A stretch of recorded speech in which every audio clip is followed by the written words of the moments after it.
Buenas tardes.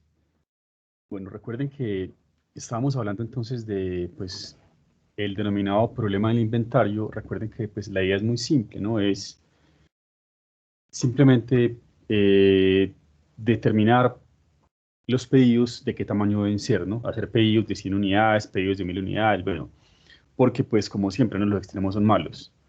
Pedidos muy grandes requieren mucho almacenamiento y pedidos muy pequeños requieren que se gaste mucho en órdenes, ¿no? Que son pues como unos costos fijos ahí. Bueno, pues este es un problema, digamos, que tiene muchos modelos, muchos enfoques. No hay tiempo de verlos todos, pues nos quedaríamos aquí prácticamente el resto del semestre hablando de esto nada más. Lo importante es saber en dónde estamos ubicados, ¿no? Estamos ubicados en un modelo determinista, de los que se supone pues que los datos de entrada son conocidos, ¿no? Que no tienen incertidumbre, bueno, todo eso.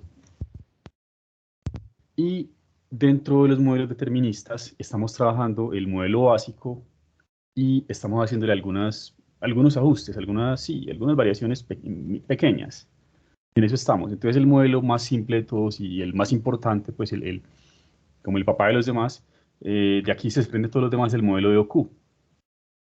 Ya sabemos de qué se trata, ¿no? Pues estas son como las partes de la fórmula. Recuerden que lo que buscamos es esto, pues es optimizar, ¿no? ¿Cuál es la cantidad óptima de pedido para que los costos totales durante todo un periodo, que pues pueden ser años, sean mínimos, ¿no? Y no olviden que esto, ¿no? Pues el inventario se divide en tres partes, ¿no? Pues el costo total del inventario, ¿no? El costo de los artículos, el costo de las órdenes y el costo del almacenamiento, ¿no? Entonces se trata es como de equilibrar estos dos. Bueno, ya sabemos pues, que hay una fórmula que hace eso. Eh, Recuerden esto, ¿no? Esta es una suposición fuerte que tiene nuestro modelo, ¿no? Y es que el gasto es uniforme. O sea, llega un pedido de X unidades, X asterisco unidades, que es la cantidad óptima, y se empieza a gastar de manera uniforme. Es por decir algo, cada día se gasta una unidad, o cada día se gasta 5 unidades, y al otro día otras 5 unidades, así. O sea, la cantidad de unidades de artículos por unidad de tiempo es constante. No es que primero se gaste mucho y después se gaste poco. Entonces, cuando se supone ese nivel de gasto, es que la fórmula, pues, digamos que permite simplificarse y escribirse de esta manera, nada más a manera como de cultura general, como por ver, por curiosidad, les voy a mostrar cómo son las fórmulas del modelo de inventario, bueno, de modelos de inventario probabilistas. Porque recuerden que esto se puede interpretar, pues se puede modelar ya con datos más, pues, sí, con modelos más exactos, pero probabilistas. Mucho más complejos que el que estamos trabajando, obviamente. Listo, entonces, pero pues pasa esto, ¿no? Es posible que el gasto se dé de manera exponencial, pues sea no uniforme, así, o que el gasto se dé por lotes, o que el gasto sea como brusco, ¿no? Que se gaste todo en un solo día, ¿no? En un solo instante. Bueno, aquí estamos trabajando, ¿no? Eh, Esta es una pequeña variación que le hacemos al modelo básico. Y es que estamos teniendo en cuenta el tiempo de espera. En el modelo básico, el modelo de OQ básico, supone que el tiempo es inmediato, el tiempo de entrega es inmediato. Se hace un pedido y ya inmediatamente les llevan eso. Obviamente uno sabe que no es así, ¿no? Hay un tiempo de espera. Entonces, como hay un tiempo de espera entre el momento de hacer el pedido y el momento en que le llega a la empresa, pues hay que saber cuándo pedir, ¿no? Para no entrar en sobrealmacenamiento, ¿no? Y tampoco para no entrar en escasez, ¿no? Para no pedir antes de tiempo y que se llegue mucha mercancía y no tengan dónde colocarla, o pues o para que no se queden sin materia prima, ¿no? Y bueno, aquí hemos trabajado con eso, ¿no? Pues este es un dato que con toda seguridad se pedirá pues para el examen de la próxima semana, ¿no? El tiempo de volver a pedir no sean unidades de tiempo, ¿no? Sean unidades de inventario. Se dice, hay que volver a pedir cuando el inventario haya bajado y haya llegado hasta este nivel. Aquí pues trabajamos algunos problemas. Recuerden que es bastante sencillo. Es básicamente leer bien, saber cuáles son las partes, cuál es S, cuál es D, cuál es H. A veces es obvio, a veces no, pero tenemos que identificarlos claramente quiénes son S, D y H. Con esas tres partes construimos X asterisco y ya con X asterisco construimos lo demás. Nada más por curiosidad, quería mostrarles, a ver si lo tengo por acá, cómo son las fórmulas de un modelo, pues, digamos así, probabilista.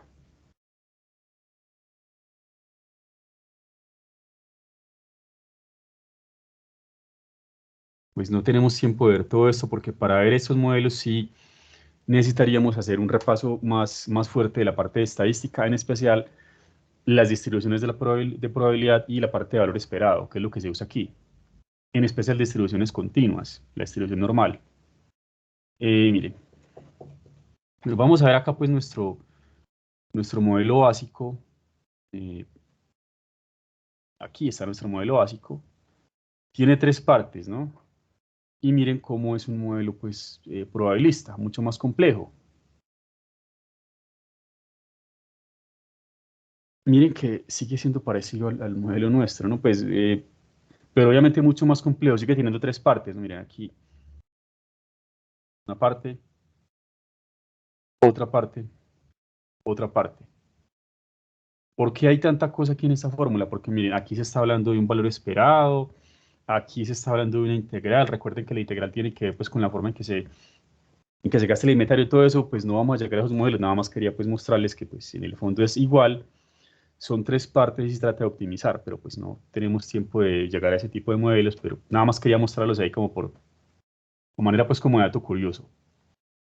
Lo importante es saber que este problema existe y que se puede modelar desde muchos niveles, desde un nivel básico, intermedio, como lo estamos haciendo, o niveles ya pues mucho más avanzados, que es con probabilidad. Bueno, pero entonces para ya cerrar este problema del inventario, simplemente voy a incluirle ya como la última modificación. Ah, bueno, recuerden pues la fecha de la próxima evaluación y los temas, ¿no? Entonces el jueves, pues no voy a avanzar más en el tema, voy a hacer un repaso en especial de esta parte, del problema del viajero, y pues algunos problemitas así rápidos de probabilidad básica y algún problema de lo del inventario. Y el jueves será como una clase de repaso, un taller. Bueno, ya para cerrar la parte del problema del inventario, simplemente quiero que tengamos en cuenta algo que también es pues muy común, muy real, y es que el precio disminuye según la cantidad de artículos, ¿no?, que se pida. Si es un lote pequeño, pues hay un precio fijo por unidad, y si el lote es más grande, ¿no?, pues va rebajando, ¿no? Eso es lo normal, ¿no? Y a mayor tamaño del lote, pues mayor descuento. Entonces, muchas veces esos descuentos compensan el gasto de almacenamiento, ¿no? Es posible que el lote sea muy grande, pero como se hace un descuento grande, entonces, pues, eso compensa el almacenamiento y puede ser mejor hacer pedidos grandes, pues dependiendo del descuento.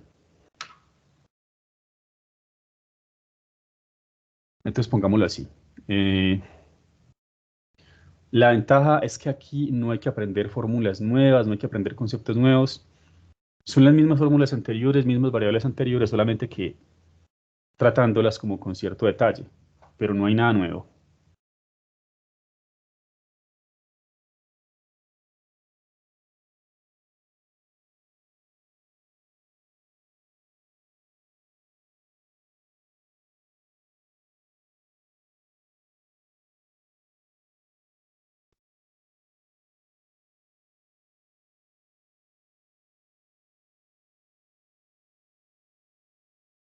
Profe, por ahí alguien tiene la mano levantada.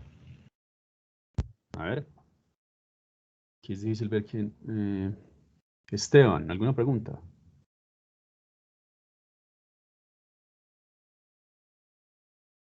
Bueno, ¿qué pasó bajo la mano?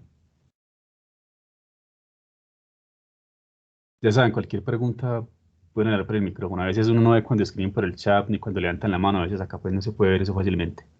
Bueno, no sé, parece que ya bajo la mano. Eh,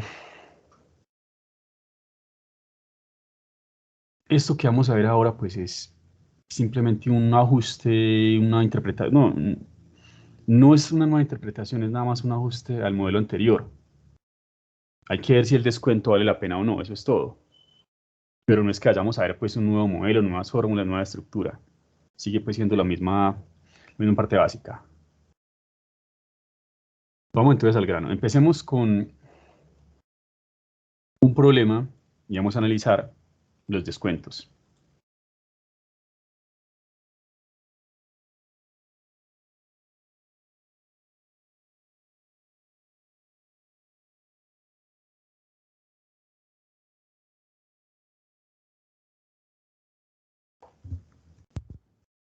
Bueno, ahí se está diciendo que una empresa que tiene una demanda anual de un producto de 8.000 unidades, ya inmediatamente sabemos qué es esto, ¿no? Este 8.000 es de mayúscula y pues obviamente por periodos anuales, años.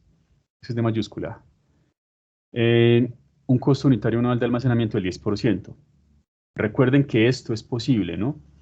Eh, el almacenamiento puede ser un porcentaje del costo, digamos, del costo del producto, ¿no?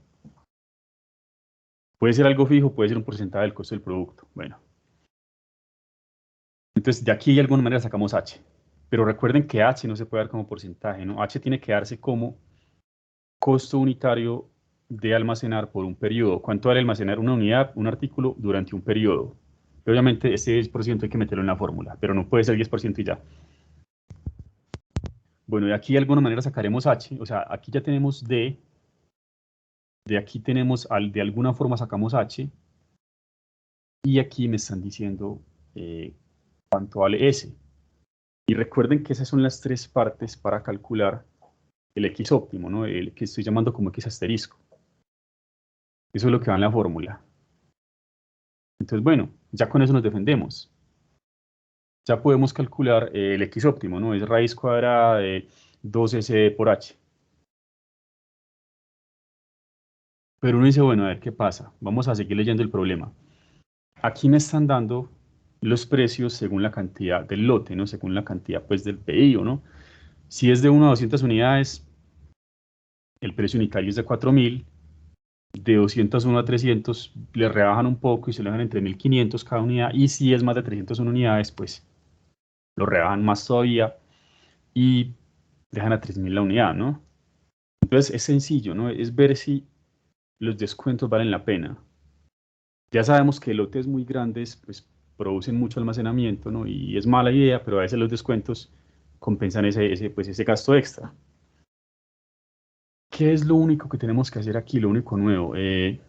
Tenemos que analizar esto caso por caso. O sea, para cada caso hay un X asterisco, hay un X óptimo. Ya vamos a ver a qué me refiero con eso. Pero insisto, no es que vayamos a aprender un modelo nuevo, no es que vayamos a hacer nada de eso. Es el mismo modelo, pero con pequeños ajustes. Y miren que ese modelo pues es simple, pero es muy moldeable y se puede pues modificar bastante.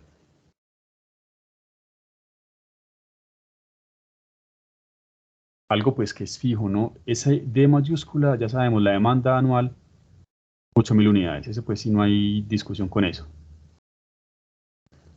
Eh, otro que también pues es clarísimo es este. Eso es el precio de emitir, el costo de emitir cada orden, ese, 700. Cada que se hace un pedido, independiente de la cantidad de unidades, vale 700. Ahora sí, ¿cuánto vale H? Ojo, ¿no? Yo no puedo decir que H es 0.1, ¿no? Porque 0.1 es como el 10%. H es el 0.1 de C. Y ya sabemos que ¿quién es C? C puede ser esto, puede ser esto, puede ser esto, ¿no? Es el precio unitario. Aquí pues ponemos donde C es igual a... eh, bueno, no, ya eso, yo creo que eso es muy claro. Esto de aquí pues son los posibles valores de C. Eh, ¿Qué es lo que tenemos que hacer ahora? Ir calculando cuál es el X óptimo, el X asterisco, para cada caso. Estos dos serán fijos, solamente cambiaré a H, H cambia en función de C. Bueno, yo creo que sí, viéndolo bien, sí vale la pena pues aclarar eso.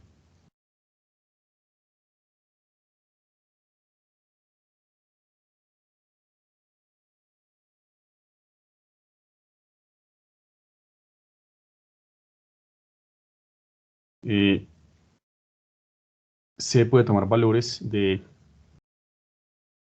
4000, 3500 o 3000.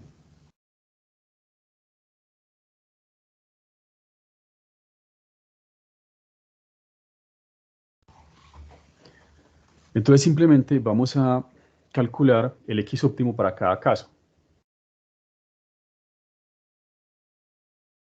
Y aquí va a pasar algo extraño que es lo que tenemos que manejar bien. En ocasiones el X óptimo no tiene sentido dentro del rango, dentro del lote.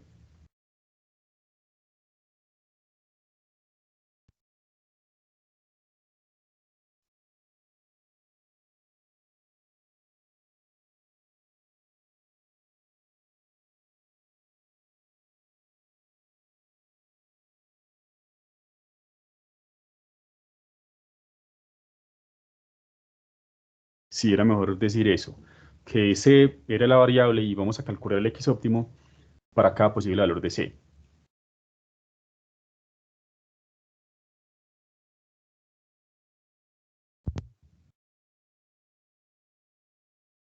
Bueno, nuevamente la fórmula que hemos trabajado tanto para nuestro modelo con nuestras suposiciones. Eso es lo importante, ¿no? Cada modelo, cada teoría supone cosas. Y si los supuestos son ciertos o al menos ciertos en un gran porcentaje, pues el modelo es válido, ¿no? Eh,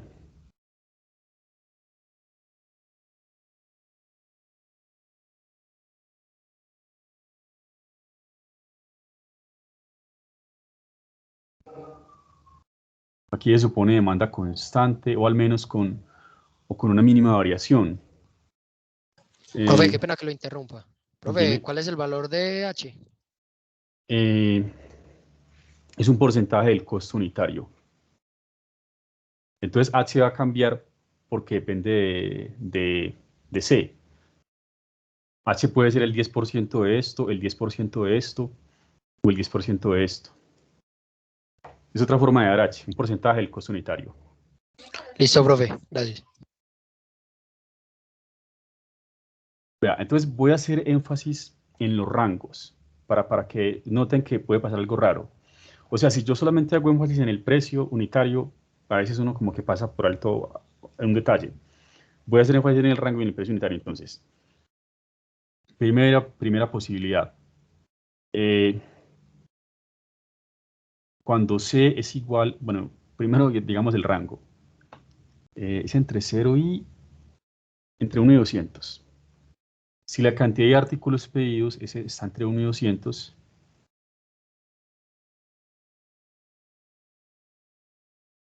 ya sabemos que en este caso el costo, pues el precio unitario sería de 4000.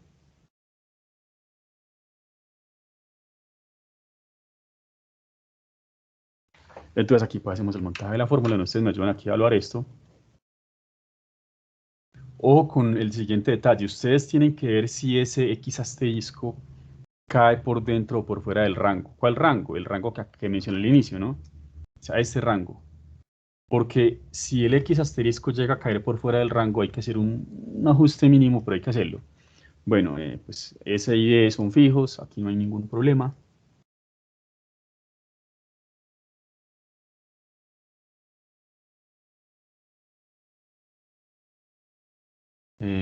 700, bueno, Me da 10.583.00524. bueno, está dando muy grande. Vamos a ver. Eh, entonces E sobre H. Y H, recuerden que es 0.1 del costo unitario. O sea, lo único que voy a ir cambiando es esta C. Entonces pongámosla en azul para que resalte esto. No, imposible que eso de 10.000. Sí, no, me falta multiplicarlo. Sí. A mí me da 167.3320. Bueno, por ahí tiene más sentido. Sí. Eh, sí, entonces nada más resalto la S para que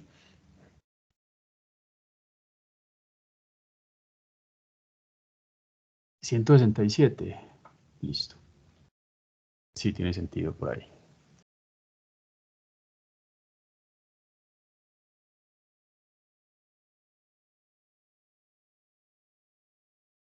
Vea, recuerden que aquí, si uno quiere hacer las cosas muy bien, tendríamos que ver cuál es el verdadero redondeo, ¿no? Si es 167 o 168. Y el verdadero redondeo no es el entero más cercano, no necesariamente, ¿no? El verdadero redondeo es cuál de los dos números me produce el menor costo, ¿no? Entonces aquí les dejo eso como ejercicio, pero yo estoy casi seguro que pues el menor costo estará en 167. Entonces vamos a tomar esto. Vamos a tomar aquí que X asterisco es hacer pedidos de 167 unidades. Recuerden que este es el único que por fuerza tiene que ser un entero. Todos los demás hay que tomarlos con decimales, mínimo con 3 decimales. Listo. Ojo, lo que les dije, ¿cayó dentro del rango? Sí, miren. El rango era entre 1 y 200. O sea, miren que tiene sentido. Sí es posible comprar 167 unidades, hacer un pedido de 167 unidades y que lo dejen a 4000, ¿no? Porque el 167 está dentro del rango, porque eso es lo que hice, ¿no? O sea, el precio es de 4000 si el pedido está entre 1 y 200. Entonces sí es posible, ¿no? No se contradice. O sea, la cantidad de unidades, pues, está dentro del rango que da el precio. Entonces, normal, ahí no hago nada. Ahora sí, vamos a ver, bueno, aquí ya creo que puedo pues copiar y pegar todo esto, es prácticamente igual. Siguiente rango.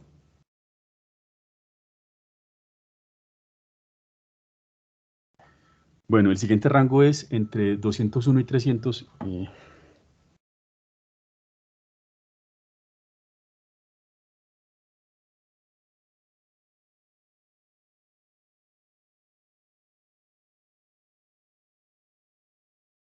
Y dentro de ese rango el precio ya rebajó un poco y se dejó en 3500. Entonces, miren, todo es igual, ¿no? Solamente va a cambiar en la fórmula aquí. Pues aquí, por favor, ustedes me colaboran con este dato.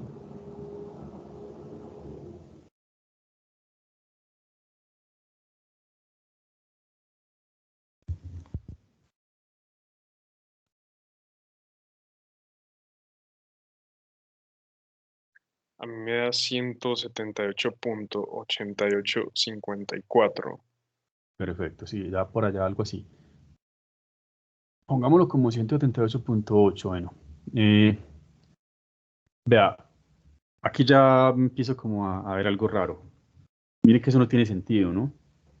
O sea, este número está por fuera de este rango. O sea, es que es una contradicción, ¿no? No es posible hacer un pedido de 178 unidades y que con ese pedido se deje el precio unitario a esto, ¿no? Porque no cumple con las condiciones. Las condiciones son, para que el precio unitario sea 3500, el pedido debe estar en este rango. O sea, y no en este valor. Entonces uno dice, ahí ya hay una cosa absurda. Entonces, ¿qué hacemos? Bueno, en ese caso, lo que se hace es pegarse de un extremo. Primero pongo el comentario. Eh,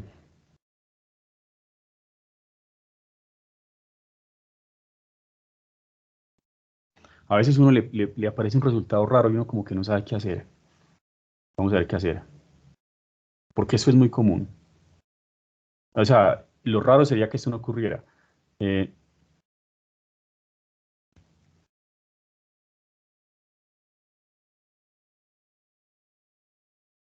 bueno, pongo aquí X asterisco igual eso.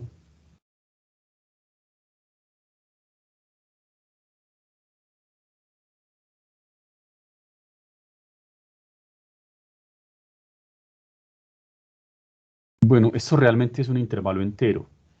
Lo pongo como connotación de intervalo pues real, pero ya sabemos que es un intervalo entero, ¿no? O sea, es 201, 202, 203, toma nada más los enteros.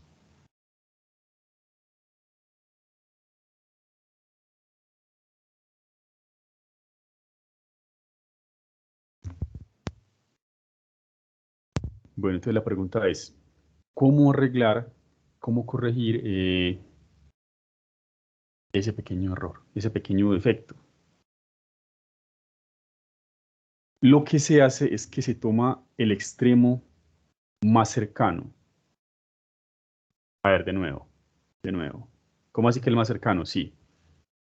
Miren, yo tengo aquí mi X asterisco, el que me dio. Entonces, si el intervalo está por encima de él, ustedes van a tomar el número menor del intervalo. Pero si el intervalo está por debajo de él, ustedes van a tomar el mayor del intervalo. En conclusión, ustedes siempre van a tomar el extremo del intervalo que esté más cerca de X asterisco. Entonces la pregunta es, ¿201 o 300? Pues obviamente 201, ¿no? De estos dos extremos, el que está más cerca al X asterisco que nos dio es 201, entonces 201.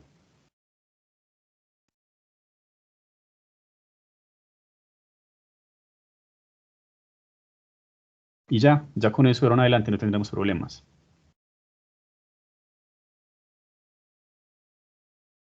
Esto que estamos haciendo ahora, lo que pasa es que no le quiero dar como mucho enfoque como de cálculo diferencial, pero en el fondo es lo que se llama el método del intervalo cerrado.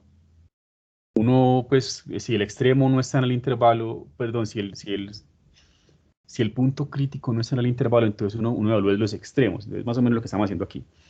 Porque recuerden, esto no es lineal, aquí no sirve el método simple, así que no se puede aplicar la teoría que vimos al inicio del curso.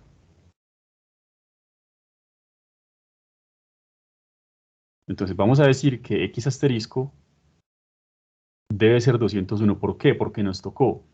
Porque debe ser algo que tenga sentido, ¿no? Debe ser un tamaño del lote para el que se haga ese descuento. Debe ser 201 unidades para que aplique el descuento y que entre en el 500, porque con 178 o 179 es imposible. Entonces ya, ahí vamos. Y lo mismo razonamiento para el siguiente. Vamos a ver cuál sería entonces el X asterisco, el X óptimo para ese descuento, para ese rango, y vamos a ver si el X óptimo cae o no dentro del rango pues, que tiene sentido, ¿no? Bueno, ¿cómo es la cosa? Mayor que 301.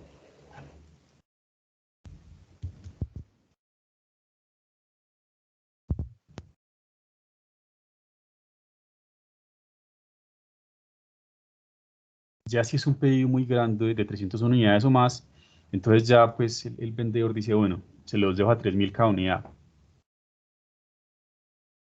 Es un descuento muy grande. Y aquí en nuestra fórmula pues cambia básicamente esto.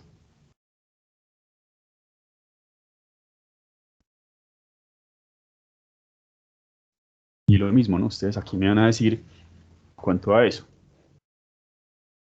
193.218. Ponémoslo así.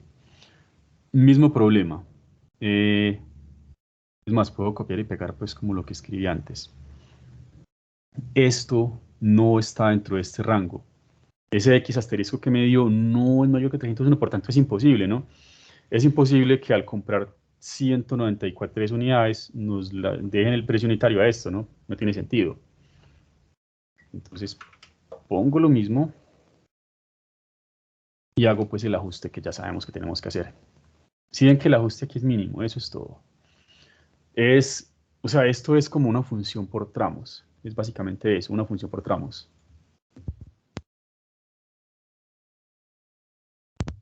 Bueno, notemos que este X óptimo que nos dio, en este caso 193.2,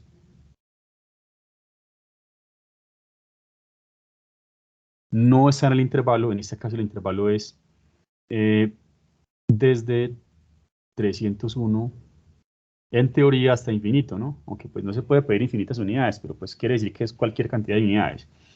Y lo mismo de siempre, vamos a pegarnos del más cercano. Y pues obviamente, ¿no? El más cercano es 301.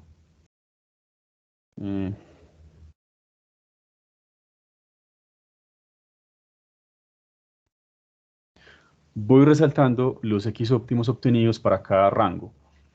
Dentro del rango 1 a 200, el X óptimo es 167. Está dentro del rango. Dentro del rango 201 a 300, el X óptimo nos tocó por fuerza tomarlo como 201. Ya saben por qué. Porque el que daba la fórmula se me salía. Entonces me tocó ahí pues, ajustar eso. Y dentro del último rango, el X óptimo es 301. Y bueno, ¿y qué hago ahora? pues lo que tenemos que hacer es calcular cuál es el costo total para cada uno de los X óptimos. Y uno dice, ¿pero por qué? ¿Por qué nos toca hacer eso? Porque hay que ver lo que les dije al inicio, desde la clase pasada. Hay que ver si los descuentos valen la pena o no. Es posible que el menor costo total esté en el segundo X óptimo, en el tercer X óptimo, no sé. Tenemos que analizar eso.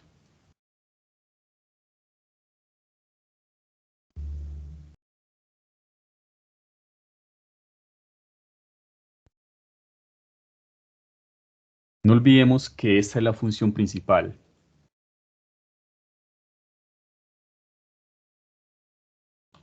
Esa es la función principal.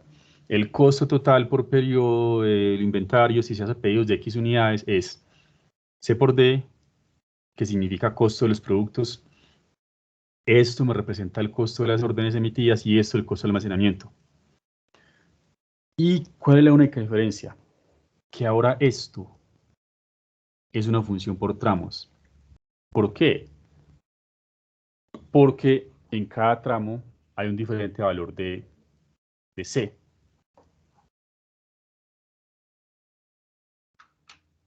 Y para cada uno de los tramos vamos a ver cuánto va evaluándolo en el X óptimo. Sí, voy a escribirle exactamente como lo que es una función por tramo. Entonces, costo total haciendo pedidos de X unidades.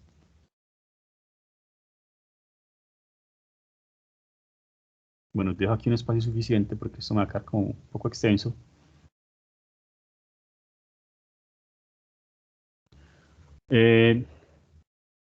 Primer tramo. C por D, bueno, voy a resaltar la parte que cambia.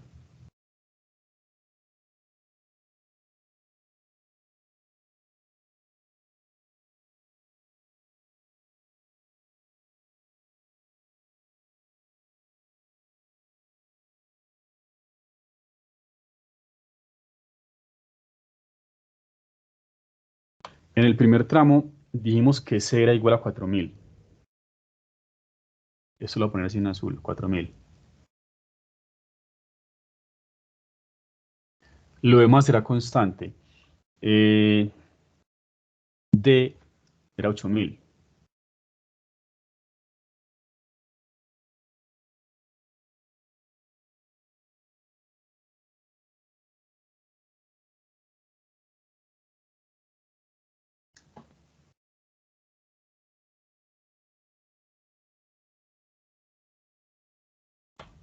Bueno, ya, tenemos esto así.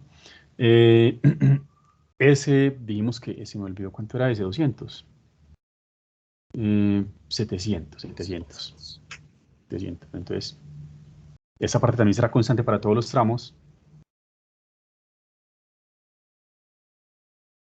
D también es constante. X pues es la variable que estamos tratando pues de optimizar. Y miren que nuevamente esta h será una variable, ¿no? Porque recuerden que h depende de c. H se definió como el 10% de c. Entonces aquí pondríamos 0.1. Bueno, yo sé que puedo hacerlo directamente, ¿no? Poner 400, pero pues quiero que se vea, ¿no? Que estoy sacando el 10% de 4000. Pues obviamente sabemos que es 400. Pero lo quiero poner así.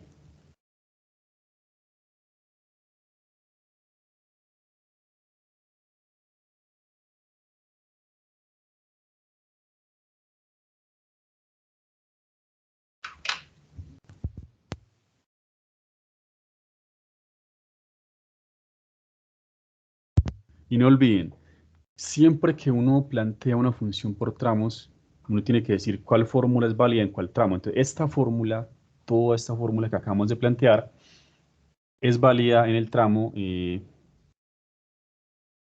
para x entre 1 y 200.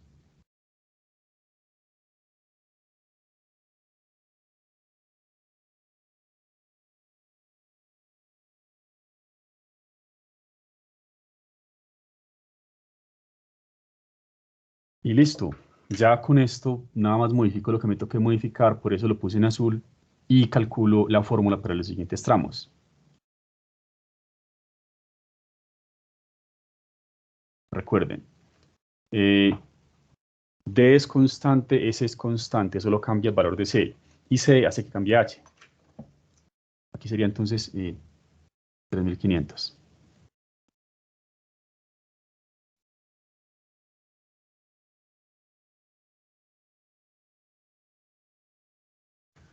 Bueno, y esta fórmula es válida si la X está en el rango entre 201 y 300.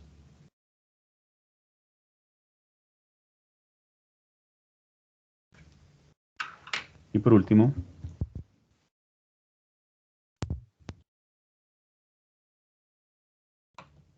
ahora hay un mayor descuento y ya cada unidad se da 3000.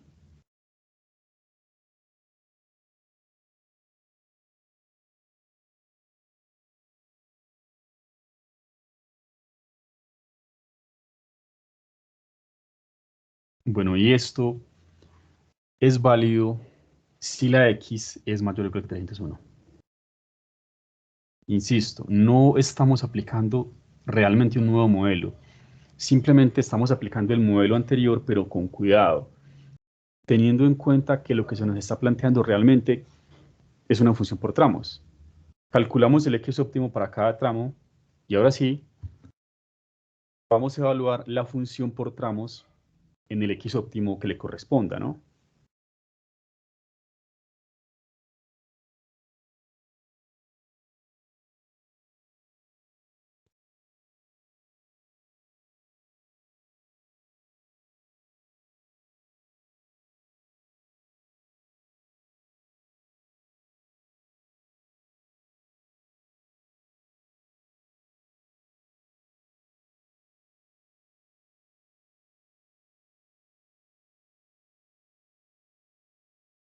Entonces, ¿qué es lo que puedo calcular?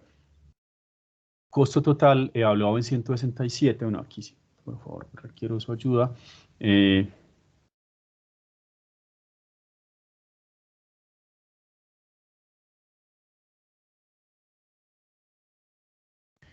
después, bueno, no voy a ponerme aquí a escribir todos los detalles. Después tenemos que calcular costo total evaluado, recuerden, en 201. Hicimos ese análisis y es el 201.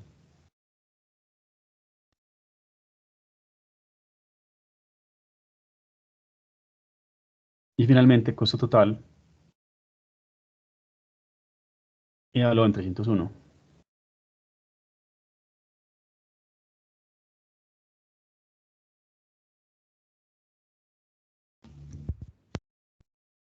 Conclusión. Comparemos. Evaluar esta primera fórmula en 167, a ver cuánto nos da. Evaluar esta segunda fórmula en 201, a ver cómo nos va con eso. Y evaluar esa tercera fórmula en 301. Y eso nos permitirá conocer cuál es realmente la mejor opción. Eso nos permitirá decir si los descuentos valen la pena o no.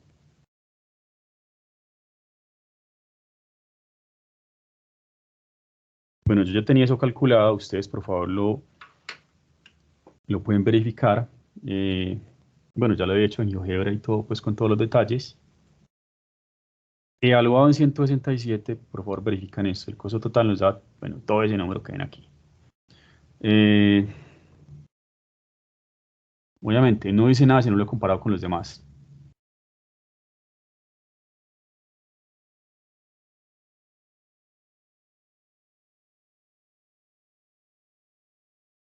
Aquí nos da esto, un poco ligeramente menor, bueno, realmente muy menor que la anterior.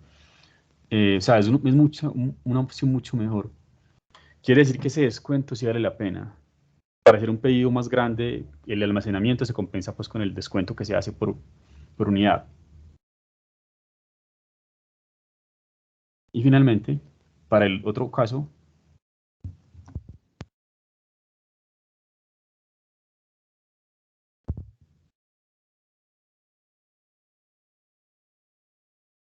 creo que es muy claro, ¿no? Bueno, esto era de esperarse porque los descuentos eran muy grandes. O sea, al pasar de un rango a otro, el descuento era muy grande. Pasar de 4.000 a 3.500 es un descuento muy grande, y de 3.500 a 3.000 es un descuento muy grande. Si de pronto los descuentos fuesen pasar de 4.000 a 3.950 y después a 3.900, es posible que para esos descuentos la mejor opción sea esta. Pues no sé, estoy especulando, pero es posible que sea esta, ¿no? Pero como los descuentos aquí eran muy grandes, uno esperaba que realmente la mejor opción fuera esta.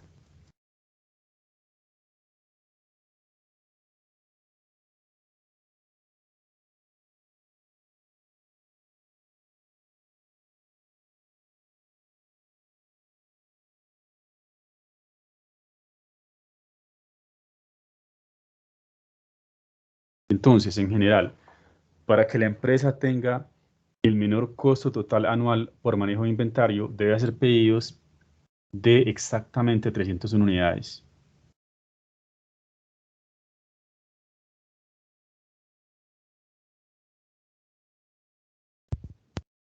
Y uno dice, bueno, ¿y por qué no 302 o 310?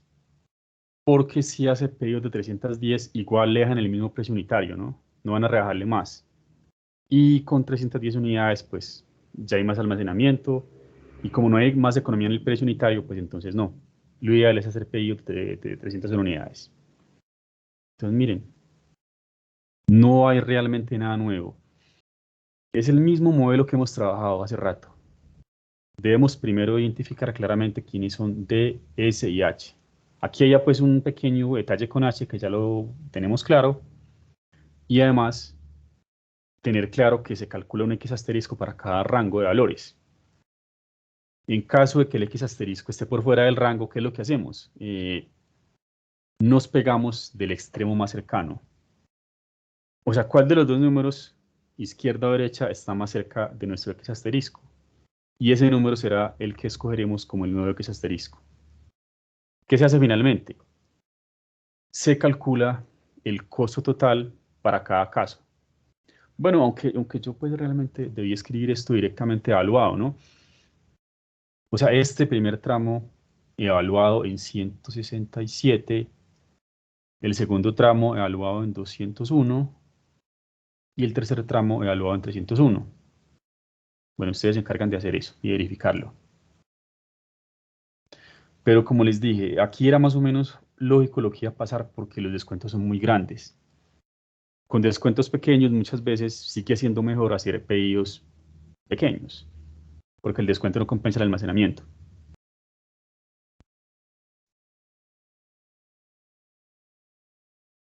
Bueno, entonces ya para terminar el problema del inventario,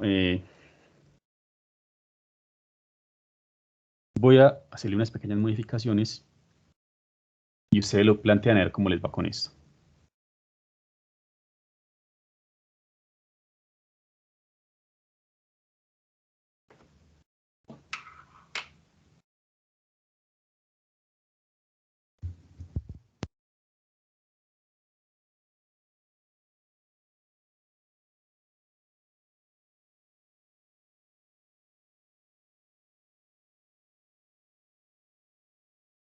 Bueno, voy a tomar ese mismo ejemplo anterior, simplemente que aquí encima, pues, trataré de rayar algo diferente, a ver si de pronto esos cambios hacen que las opciones cambien. Lo más seguro es que sí.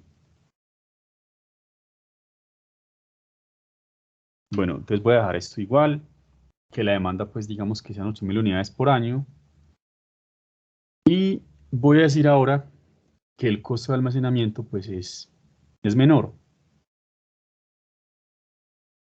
Digamos que el costo de almacenamiento sea nada más del 5%. Más barato almacenar que antes. Bueno, y segundo cambio que voy a hacer aquí son los descuentos. Esos descuentos están muy grandes. En realidad no se trabajan así, pues eso casi nunca ocurrirá en la realidad. Los descuentos pues son muy pequeños, una miseria. Bueno, entonces digamos que si se compra más de 200 unidades, el precio pues que se deje es a 3.900. Y más de 300 unidades, digamos que lo rebajen a 3.800.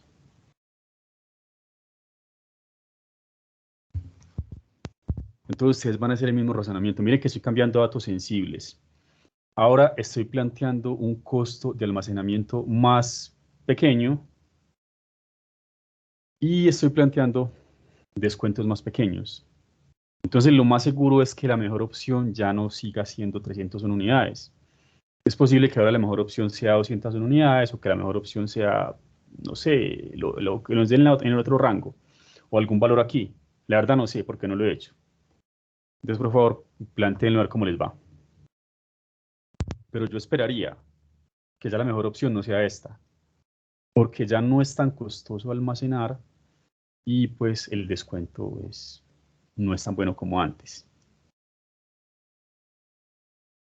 Listo, entonces con esto ya damos por terminado el tema del parcial y cerramos en la parte del problema alimentario. Recuerden, ¿no? Aquí nos podríamos quedar pues el resto del semestre viendo más modelos deterministas, más ajustes de este modelo determinista, todos los modelos probabilistas. Bueno, pues no tenemos tiempo de todo eso. Ya con que entendamos este problema básico es suficiente,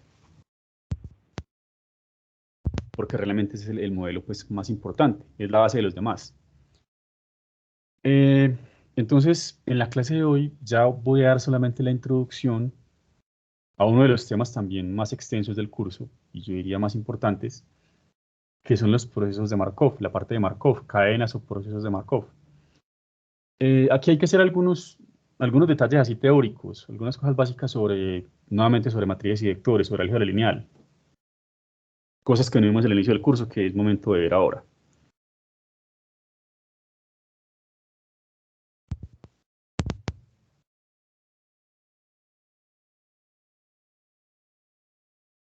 Lo que pasa es que cuando uno habla de convergencia, bueno, ¿qué es convergencia? En general, es cuando una secuencia de elementos se acerca a algo, se acerca a un valor fijo.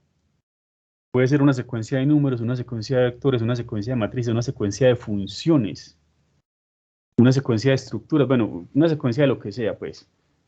El ejemplo típico de convergencia son las series que se ven en cálculo integral, ¿no? Pues uno tiene una secuencia de números, este numerito me da 3, el siguiente numerito me da 3.5, el otro numerito me da así, 3.75,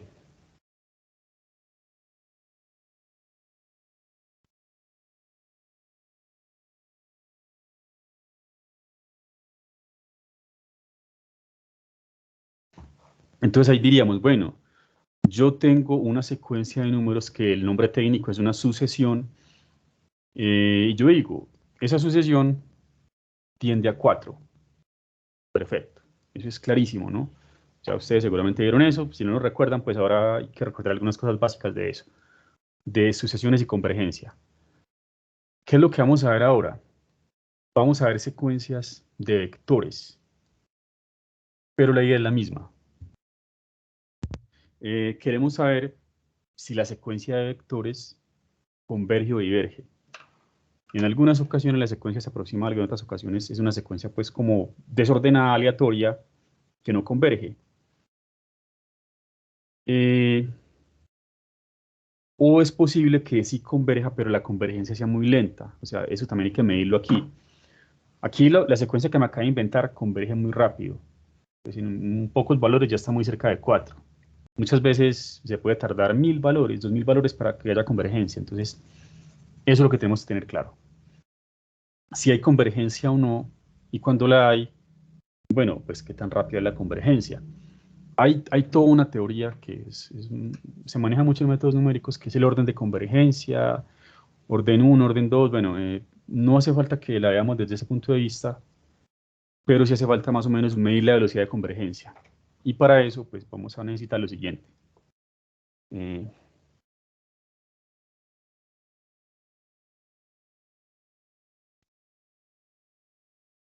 Son cosas muy básicas, pero que uno tiene que manejar.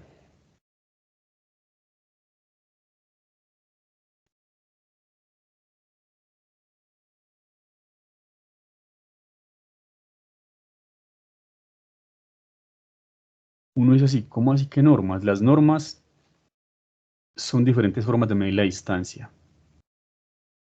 Pero ¿cómo así si estamos acostumbrados que la distancia, pues, es la distancia, ¿no? Es lo que entendemos como distancia, ¿no? Pero no siempre. En matemáticas Y en programación es posible que otras formas de medir la distancia sean más convenientes que la tradicional. ¿Cuál es la tradicional? La que se conoce como la norma euclídea. Si estamos hablando de 2 puntos en el plano, su distancia es esta. Si estamos hablando de 2 puntos en el espacio, lo mismo. Pero muchas veces se define otro tipo de distancia, otro tipo de normas, que pueden ser más sencillas, más convenientes en especial para programación, porque pues trabajar siempre con distancia euclídea puede ser muy pesado, porque involucra pues más operaciones. Involucra suma de cuadrados, raíz cuadrada, y hay normas que son mucho más simples de calcular.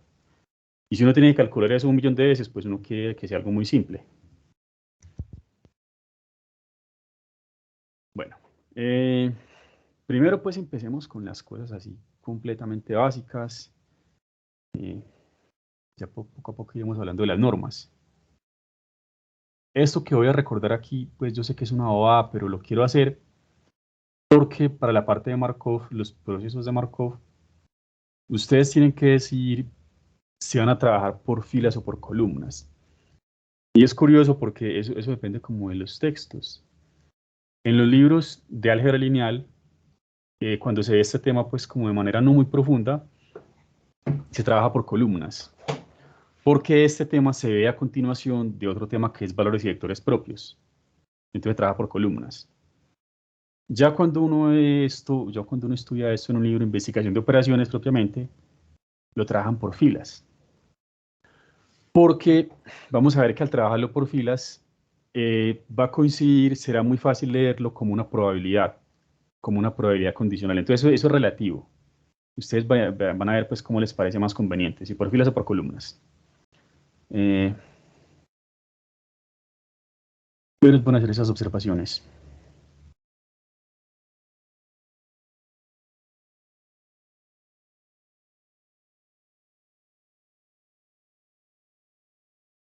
Bueno, yo tengo una matriz y un vector. Se pueden multiplicar si los tamaños son compatibles. No, eso lo sabemos hace mucho tiempo, ¿no? Muchas veces uno programa un código y el error está en esa parte, ¿no? Pues que uno metió una matriz y un vector, dos matrices que al multiplicarlas, pues los tamaños no son compatibles, entonces ahí el programa me dice error, ¿no? Esa operación no se puede hacer. Voy a poner aquí pues un caso simple. Una matriz de 2 por 3.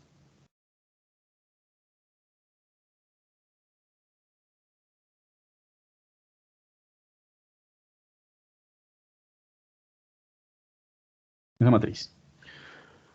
Bueno, si yo la voy a multiplicar por un vector, la pregunta es, ¿cuál debería ser el tamaño del vector? Pero antes uno dice, bueno, pero ¿cómo es la multiplicación? ¿Quién va a la izquierda y quién va a la derecha? Esa es la primera pregunta, ¿no? O sea, es posible que sea A por B, B es el vector, o es posible que sea B por A. Entonces uno dice, bueno, dependiendo de la ubicación, yo debo decir cuál es el tamaño de B para que la multiplicación sea compatible, ¿no? Para que el programa no me saque pues el error ahí del comentario, ¿no? Que me equivoqué.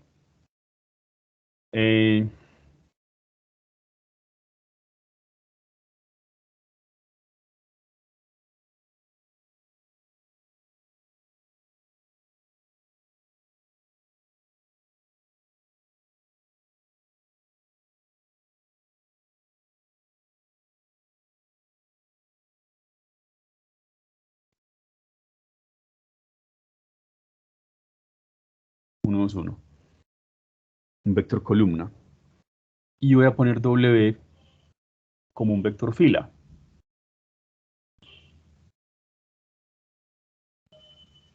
Pongámoslo, no sé, como 3, 2, así. Listo. ¿Qué es lo que es compatible? Hablando pues de multiplicación. Eso lo pueden verificar ustedes fácilmente, ¿no? Pues con Python, ahí con NumPy pues pueden hacer eso, ¿no? Con MATLAB, ¿no? Pues qué multiplicación tiene sentido y cuál no. Pero igual veámoslo aquí, ¿no? Para recordar como la teoría. Esta multiplicación tiene sentido. A por B. Esta sí tiene sentido. Sí son compatibles. Porque ¿qué es lo que debe coincidir? El número de elementos en esta fila con el número de elementos en la columna.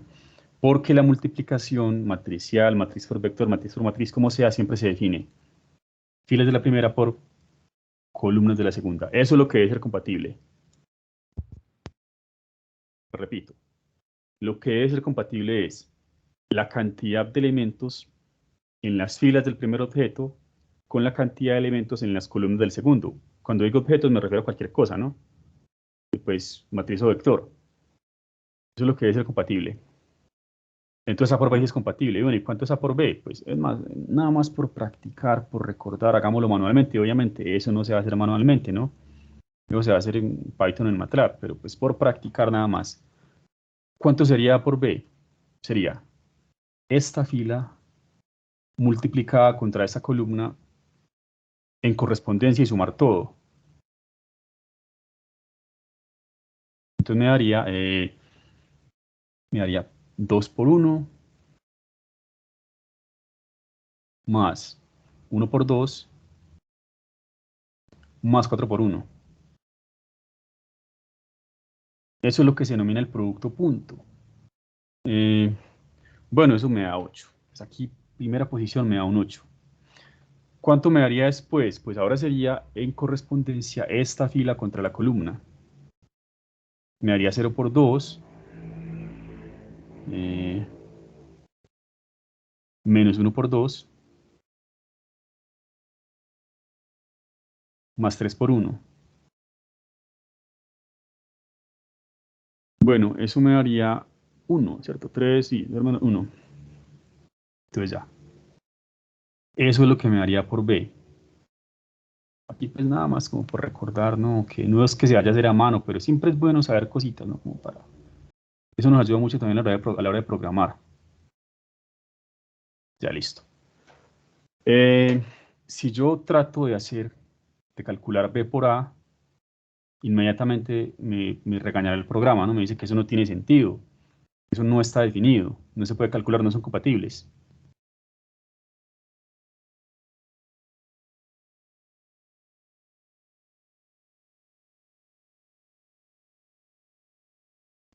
Bueno, igual vamos a comprobar esto, que todo esté bien hecho.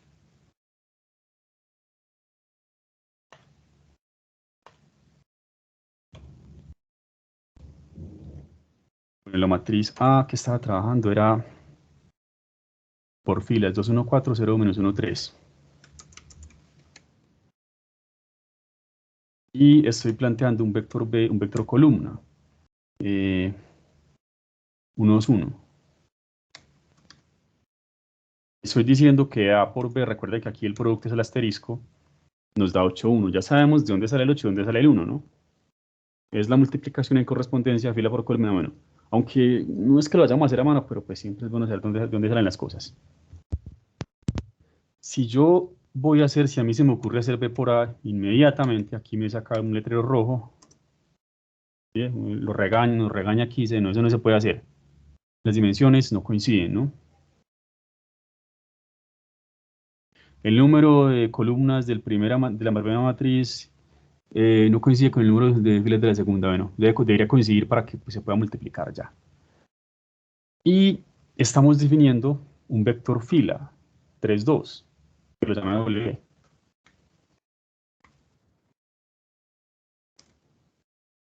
Este vector fila, para que sea compatible, este vector debe ir a la izquierda. Si yo hago A por W, otra vez me va a regañar aquí. Es que no se podía, ¿no? Pero si yo hago W por A, ahora sí es compatible. Bien, pues el producto donde no era. Y me da 6, 1 y 18.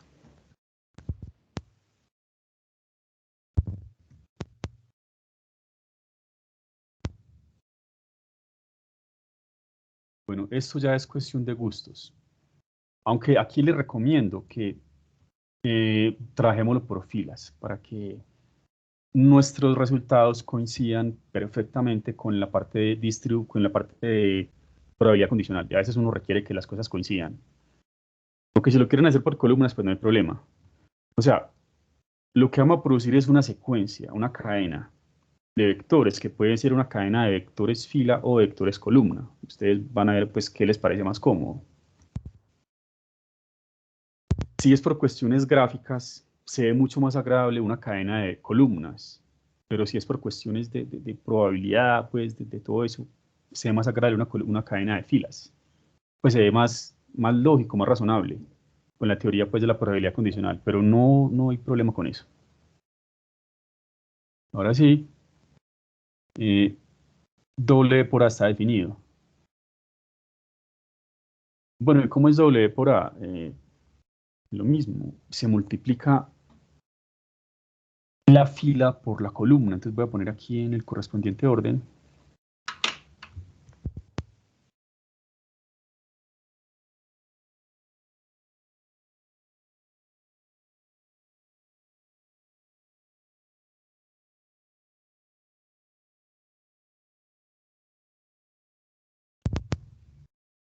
Bueno, voy a mover esto que me quede bien ubicado. Bueno, lo escribo así porque para multiplicar así manualmente, como lo estoy haciendo aquí, es bueno escribirlas en el orden correcto. Si voy a multiplicar W por A, me conviene primero escribir W y después escribir A.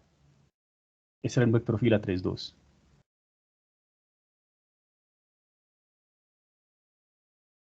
¿Cómo se hace? Lo mismo. Esta fila contra esta columna me da un número. Esta fila contra esta columna me da otro número y esta fila contra esta columna me da otro número. Y por eso es que ese resultado, como lo vimos en MATLAB hace unos segundos, unos minutos, eran 3 números. El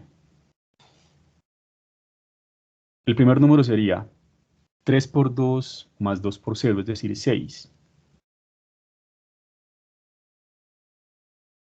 Es decir, primera fila contra primera columna. El segundo número sería primera fila contra segunda columna, eso sería 3 por 1 menos 2 por 1, eso me daría 1. Y el tercer número sería, pues, esta contra esta. Sería 12 más 6, 18. Y recuerde que nos había dado exactamente eso, 6, 1, 18. Bueno, no es que lo vayamos a hacer a mano, pero sí me gusta que al menos sepamos dónde salen las cosas por una vez, ¿no? Ya después, obviamente, pues esto se va a programar y se hace automáticamente. Y bueno, recordar que si yo trato de hacer A por W, no está definido. No lo podría hacer porque no está definido.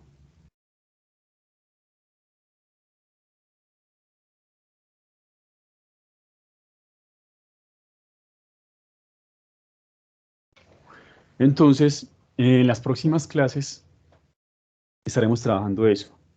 Vamos a analizar un problema, una situación, digamos, real, medianamente real, y para analizarla tenemos que hallar una cadena, una secuencia de vectores, que pueden ser vectores fila, vectores columna. Entonces ya ustedes verán cómo hacen las cosas. Si ustedes quieren vectores columna, lo organizan como una columna y lo ponen a multiplicar a la derecha. Si ustedes quieren vectores fila, lo organizan como una fila y lo ponen a multiplicar a la izquierda. Eso es todo.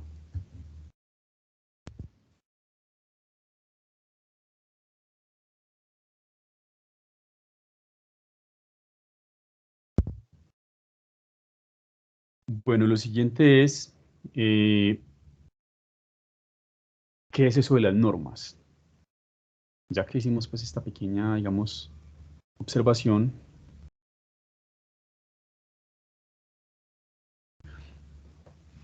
voy a hacer otra observación que también es como, que es aquí importante, porque a veces uno, en especial pues cuando está programando esto, uno a veces pone la potencia que no es. A veces uno sí requiere la potencia término a término o uno requiere la potencia pues verdadera de matrices, la verdadera potencia de matrices. Entonces también recordemos ese pequeño detalle.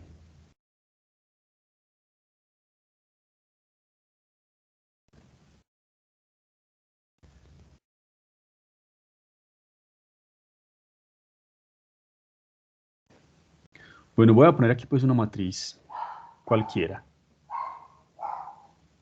En este caso pues debe ser cuadrada para que se pueda multiplicar por sí misma. Si no es cuadrada no se puede elevar a ningún exponente.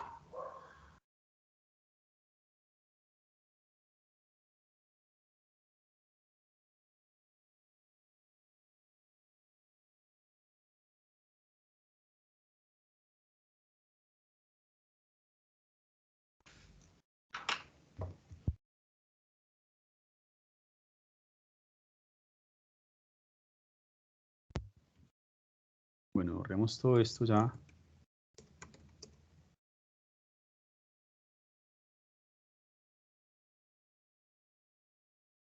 Bueno, pues todos los programas ofrecen como esas posibilidades, ¿no? De hacer la potencia componente a componente o hacer la potencia verdadera, ¿no? Si yo pongo A a la 2 aquí, pues con ese simbolito que se saca con el 94, A a la 2, pues es la verdadera potencia. Es el producto matricial, A por A. ¿Y cómo es el producto matricial? Como les mostré ahora, filas por columnas. Si yo quiero, para este tema no vamos a querer eso, pero nada más lo quiero mostrar para que no lo vayan a hacer. Si yo quiero pues la potencia componente a componente, aquí se pone con el punto, el símbolo de potencia a la 2. ¿Qué me va a calcular esto? Me va a calcular 4, 1, 9, 16. Entonces ya saben, la verdadera potencia que vamos a utilizar aquí es la potencia matricial. A al lado significa A por A matricialmente. Filas por columnas, como lo acabamos de hacer. No esta potencia término a término. Esta se requiere pues en otras opciones, pero aquí no.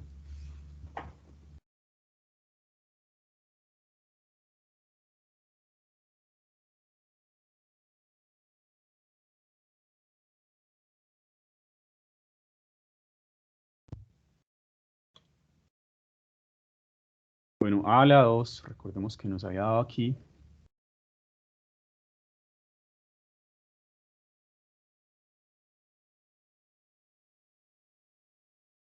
¿Cómo justificamos eso? Pues no hace falta, pero si lo quieren hacer es muy sencillo. Escriban dos veces A por A y hagan el producto, ¿no? Filas por columnas.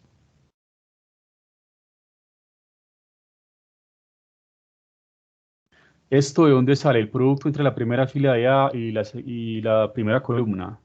¿Esto de dónde sale? Primera fila de A con segunda columna.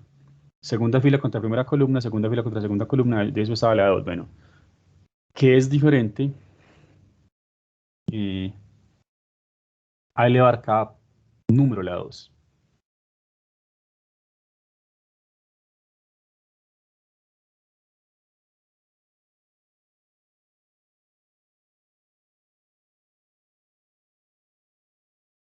Nada más a manera de dato curioso. Bueno, esto no lo utilizaremos, bueno, sí, tal vez no lo utilicemos más adelante, pero así no lo utilicemos, me gusta mencionar esto, es como un dato curioso. Cuando la matriz es diagonal, las dos potencias son equivalentes.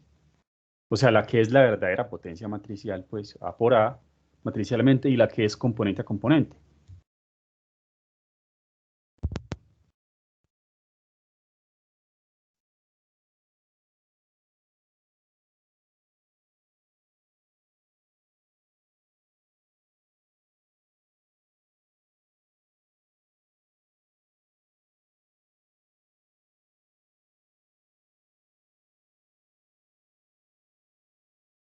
Ya sabemos que es una matriz diagonal.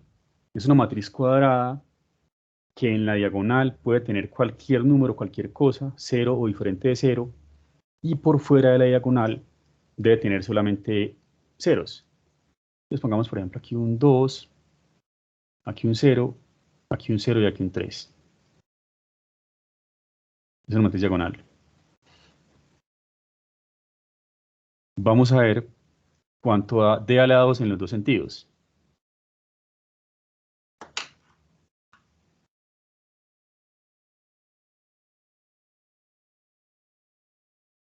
Bueno, borremos aquí todo esto por si de pronto hay problemas con las variables. Bueno, pues voy a escribirlo así manualmente. Pero si ustedes lo quieren hacer más rápido, bueno, aunque en este caso no vale la pena, pero pues el comando para hacer una diagonal es, ustedes escriben diag y entre corchetes los componentes de la diagonal, por ejemplo, 2, 3. Si fuera algo más grande, ¿no? Pues una diagonal con muchos, para no tener que escribir tantos ceros, hacer esto, ¿no? Y pues no escribir inmediatamente, para no tener que escribir todo ese poco de ceros, ¿no? Pero bueno, dejémoslo entonces como está, así. Esta es mi diagonal. Bueno, borremos esto y quiero ver a D, ya listo. Miren, voy a elevar D a la 2 con el producto matricial D por D, es nada más con esto, con este simbolito. Miren lo que me da, 4,9. Y ahora voy a elevar d a la 2 con el que es componente a componente. Es lo mismo, ¿no? Eso ocurre solamente con las diagonales. Hay toda una teoría que eso pues en álgebra lineal a veces muy poco, a veces se ve más profundamente eso. Hay toda una teoría que se llama la diagonalización. Y de hecho todos los programas pues que se especialicen pues en cálculo numérico, las librerías de Python pues que hacen eso, aquí MATLAB, los toolbox de MATLAB que hacen eso, aprovechan eso para hacer cálculos. Porque bueno, si ustedes de pronto tienen curiosidad y se ponen a medir el tiempo en Python o en MATLAB, les recomiendo que lo hagan. Cojan una matriz cualquiera, que sea más o menos grande, por ejemplo de 5×5, de 6×6, pues algo así más o menos grande, y calculen la matriz elevada a la 5, y después calculen la matriz elevada a la 5000. Miren que técnicamente se está haciendo 1000 veces más operaciones, ¿no? Que A a la 5 y A a la 5000. O sea, A a la 5000 requiere muchas más operaciones, porque es el producto matricial. A por A por A por A 5000 veces. Entonces uno dice, bueno, pues, como eso requiere muchas más operaciones, entonces yo esperaría que requiera más tiempo también, pero no, es curioso. Uno puede hacerlo aquí en MATLAB. Uno puede hacer A a la 10, A a la 10.000, A a la 10 millones, y cuando uno mide el tiempo, se gasta el mismo tiempo. Uno dice, pero ¿por qué? ¿Qué está haciendo el programa, no? ¿Por qué tarda el mismo tiempo en calcular A a la 10 que A a la 10 millones? Porque está usando una teoría que es la diagonalización, que es como que se aprovecha de esto en el fondo, que para una matriz diagonal se puede hacer esto. Y con eso pues se economiza, digamos, tiempo. El programa nunca calcula A por A por A por A 10 millones de veces. El programa hace un truco ahí, diagonaliza y pues ahorra tiempo, y por eso es que el tiempo no aumenta. Nada más quería pues como dar ese dato curioso. Si ustedes quieren lo pueden comprobar. En Python, en MATLAB, en cualquier programa es lo mismo. Cuando uno pone una matriz cuadrada y le eleva un exponente muy grande, uno ve que el tiempo en el que el programa lo calcula no aumenta. Es igual calcular A a la 10 que A a la 10.000 o A a la 10 millones. Tarda igual cantidad de tiempo. Uno dice, ¿pero por qué? Porque en el fondo está aplicando la teoría de la diagonalización.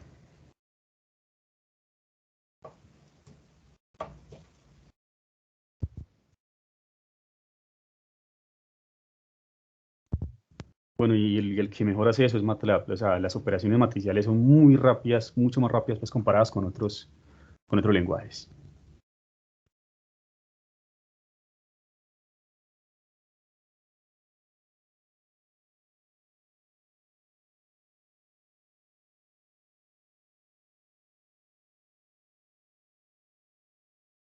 Que curiosamente es igual a esto, ¿no? Pues 2 a la 2.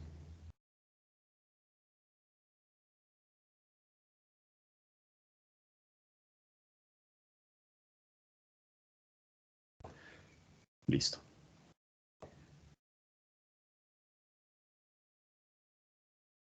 Y eso aplica pues, para cualquier n, ¿no? Para cualquier exponente n, no solamente para pues, elevado a la 2. Bueno, me tomo el trabajo de hacer este pequeño recuerdo porque aquí estaremos haciendo eso. Para calcular nuestra cadena de vectores, que ya sabemos que pueden ser vectores fila, vectores columna, los calcularemos a partir de potencias de una matriz. La matriz elevada a la 2, la matriz elevada a la 3, la matriz elevada a la 4, a la 5, a la 1000, a la 2000. Entonces se requiere eso. Ahora sí, vamos a hablar de las normas. El título que escribí hace rato, pero primero quería recordar esto.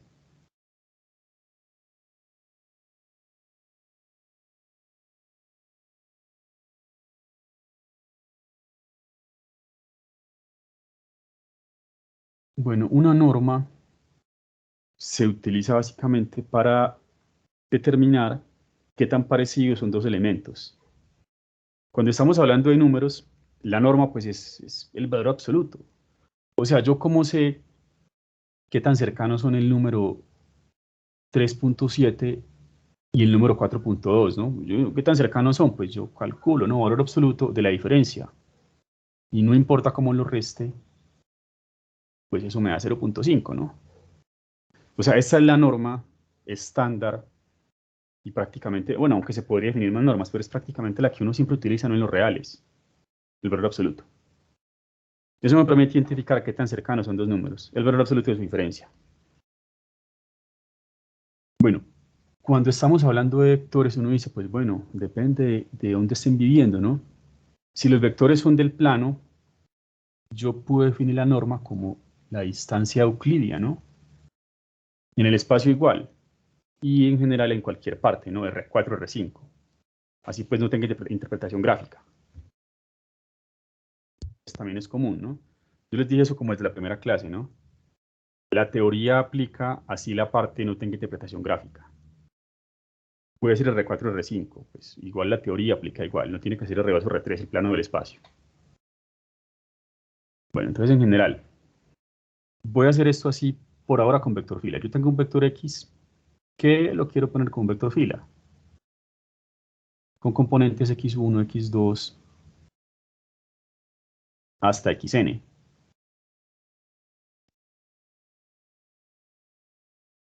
Pues ya sabemos, ¿no?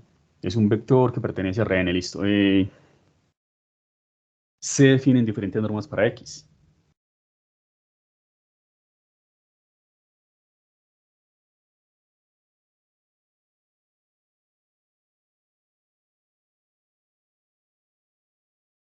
Verá, yo sé que esto puede parecer extraño, pero recuerden, eso de las normas básicamente se utiliza para eso, para determinar qué tan cercanos están dos elementos, que pueden ser dos funciones, dos polinomios, dos matrices, dos vectores, lo que sea.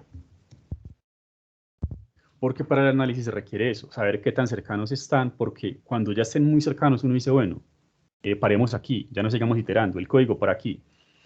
Se utiliza eso como un criterio de parada.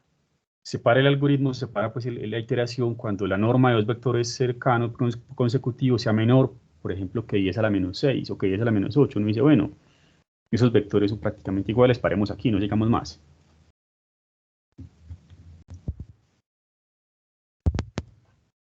Las normas en los vectores van como por número, norma 1, norma 2, norma 3, hasta norma infinito. La norma 1 simplemente será la sumatoria de los valores absolutos. O sea, yo voy a coger, bueno, un momento que se me traba algo aquí, voy a sumar el valor absoluto de la componente x1 más así, el valor absoluto de la componente x2 más, bueno, hasta donde lleguemos, valor absoluto de la componente xn.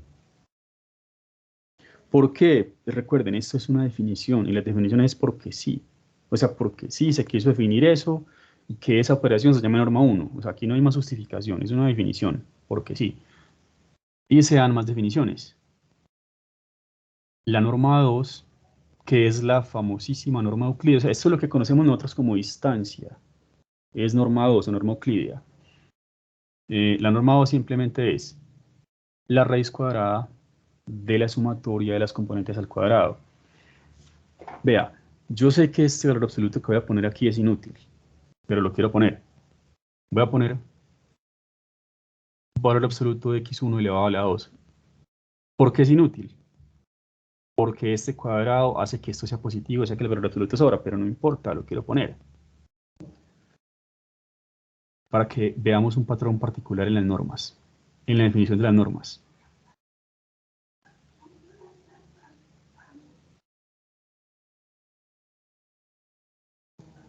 O sea, esta norma es lo que nosotros conocemos como distancia. Y aquí pues hago referencia a que es la norma euclídea.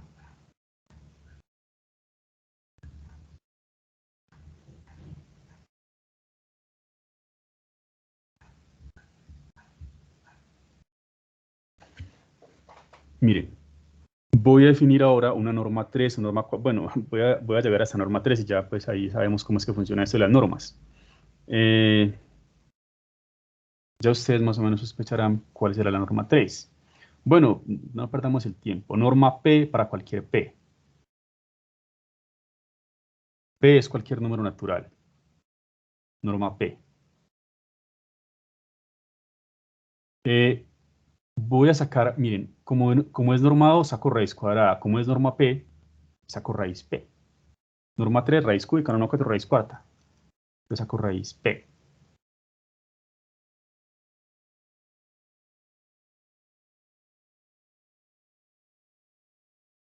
Bueno, que se vea bien esta P aquí. Y es la sumatoria de los valores absolutos elevados a la P.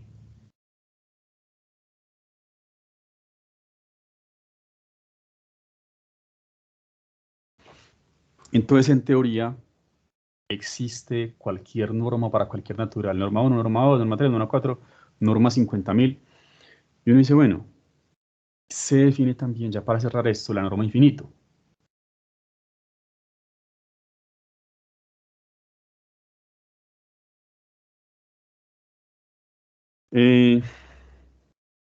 Esta es la más simple de todas y muchas veces es la más eficiente a la hora pues, de dar un criterio de parada y la más fácil pues, de manipular.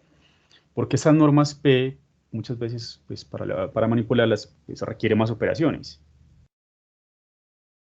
Simplemente será el máximo de los valores absolutos.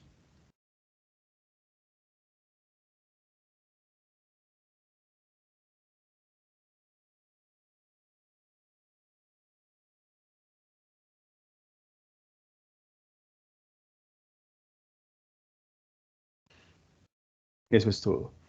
Y en MATLAB, bueno, ya para terminar por hoy, vamos a ver cómo se calcula esto.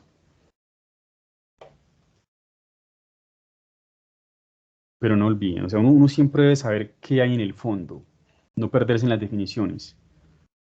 Todo esto de las normas simplemente es para medir qué tan cercanos son dos vectores. Voy a poner aquí un vector, no importa si es fila o columna.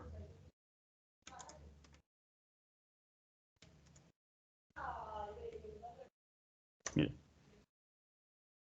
Ahí lo tengo configurado como vector fila. Si queremos calcular la norma 1, uno pone pues norma así, x, 1. ¿Qué me va a dar eso? Me va a dar un número grande, que será la suma de 2 más 3 más 1 más 8 más 9 más 12. Me da 35. Si quieren lo pueden verificar con toda seguridad. 2 más 3 más 1 más 8 más 9 más 2 a 35. La norma 2, ustedes la pueden poner así, norma x, 2. Ya saben, es como la euclidia. La raíz cuadrada de la sumatoria de los cuadrados, y eso me da ya un número menor, 17.04, bueno, 17.4. Si ustedes no ponen nada, si ustedes ponen solamente norma, por defecto supone que la norma euclidia.